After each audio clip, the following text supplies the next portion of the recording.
అంటే అది కేసీఆర్ పాలన కాదా? పక్క రాష్ట్రాలు తమిళనాడు, కర్ణాటక మాకు తిండి గింజలు లేవు జర ఇస్తారా అని తెలంగాణను అడిగే స్థితికి కేసీఆర్ తెలంగాణను చేర్చిండు.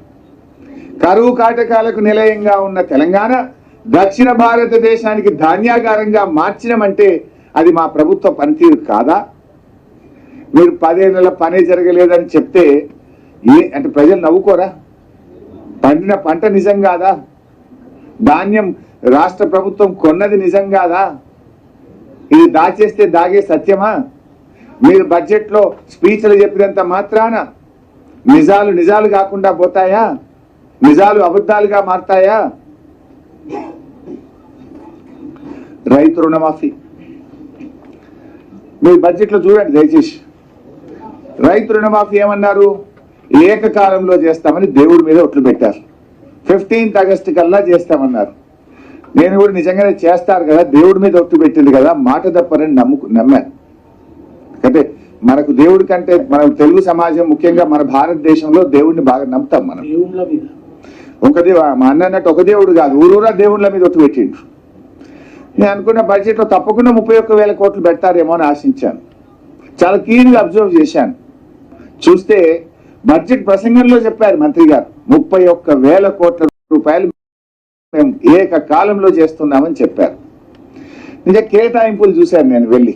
కేటాయింపులు చూస్తే మాత్రం 15,470 కోట్ల రూపాయలు మాత్రమే కేటాయించారు.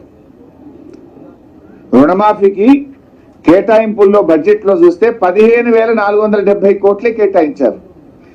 మరి 15,470 కోట్లు బడ్జెట్లో కేటాయించి ఏకకాలంలో రుణమాఫీ ఎట్లా చేస్తారు?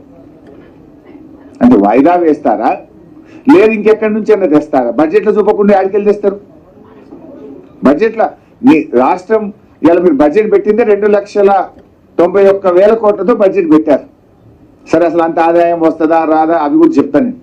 అందులో ఏం తప్పులు పెట్టిండ్రు అది కూడా చెప్తా.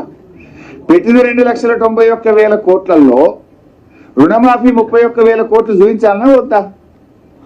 చూపింది మాత్రం 15,470 కోట్లు. మరి ఇక్కడ కూడా అనుమానాలు వస్తున్నాయి. మరి రేపు అసెంబ్లీలో అడుగుతాం, దాన్ని ఎట్లా సాటిస్ఫై చేస్తారో చూద్దాం.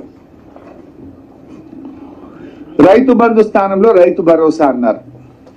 సరే, దానికి ఇంకేదో విధి విధానాలు అంటున్నారు. మరి అది ఎప్పుడు చేస్తారు, ఎంత కోతలు పెడతారు? వీళ్ళు చూస్తుంటే కోతలు పెట్టడానికి ఇదంతా ఒక నాటకాలు ఆడుతున్నారు.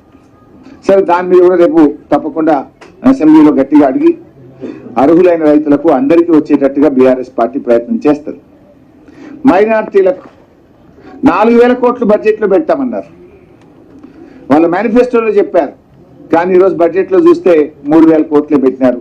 ముస్లిం మైనార్టీలకు ఓ మంత్రి లేడు, ఓ ఎమ్మెల్యే లేడు, ఓ ఎమ్మెల్సీ లేడు. కనీసం బడ్జెట్ కూడా చెప్పిన కాడికి 4,000 ఇవ్వకుండా 1,000 కోత పెట్టిండ్రు. మైనార్టీలకు కూడా అన్యాయం చేసిండ్రు. గ్యారంటీలు గాడి తప్పినాయి, డిక్లరేషన్లన్నీ డీలబడ్డాయి. రాహుల్ గాంధీ, ప్రియాంక గాంధీ గారు ఇచ్చిన హామీలన్నీ కూడా ఇవాళ నీటి మూటలైపోయినాయి. బీసీలకు ఏం చెప్పిండ్రు? 5 ఏళ్లలో 1,00,000 కోట్లు ఖర్చు పెట్టమని బీసీ డిక్లరేషన్ లో చెప్పిండ్రు, మేనిఫెస్టోలో చెప్పిండ్రు. కానీ బీసీలకు బడ్జెట్ లో పెట్టింది 9,000 కోట్లే. అంటే 11,000 తక్కువ పెట్టినట్టే కదా. 5 ఏళ్లలో 1,00,000 అంటే సంవత్సరానికి 20,000 రావాలి. కానీ పెట్టింది 9,000. అంటే బీసీల బడ్జెట్ లో 11,000 కోత పడ్డది. ఇక బడ్జెట్ స్పీచ్ లో చెప్తున్నారు ఆయన, విద్యుత్ కోతలు లేకుండా వేసవి కాలంలో కరెంట్ ఇచ్చారట. ఇచ్చిందా లేదా జర్నలిస్టులు మీకే తెలుసు. మీ ఆఫీసులలో ఎంత ఇబ్బంది పడ్డారో మీకే తెలుసు. నా ప్రెస్ మీట్ చూస్తున్న ప్రజలందరూ కూడా అనుకుంటారు కదా, బట్టి గారి మాటలు విన్నారు, నా మీటర్లు వింటున్నారు. 24 గంటలు వచ్చిందా లేదా? ఇన్వర్టర్లు, కన్వర్టర్లు, జనరేటర్లు మళ్ళీ ఇండ్ల పొన్న వచ్చినాయా లేవా? మంత్రుల సమావేశాల్లో ఎన్నిసార్లు కరెంట్ పోతే మీరే ఫోటోలు వేసిండ్రు, మీరే టీవీలలో చూపించిండ్రు.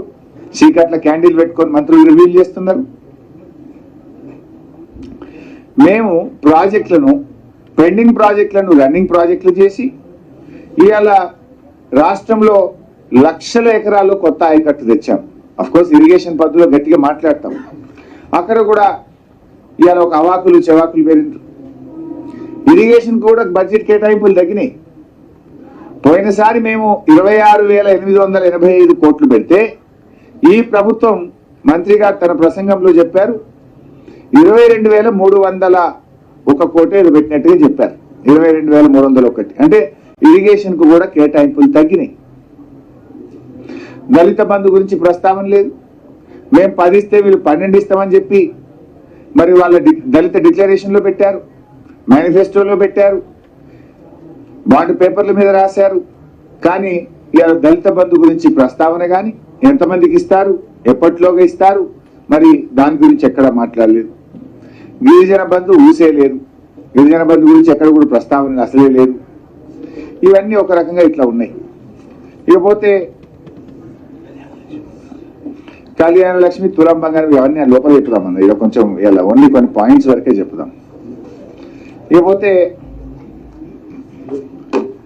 ఆసరా పెన్షన్లో ఇందాక నేను చెప్పిన 7,437 కోట్లు పోయినసారి పెడితే ఈసారి 7,376 కోట్లు పెట్టింది. ఇంత కొంచెం తక్కువ చేశారు బడ్జెట్ ఎస్టిమేట్. 7,437 లాస్ట్ టైం ఉంటే ఈసారి 7,376, అంటే పోయినసారి కంటే తగ్గింది.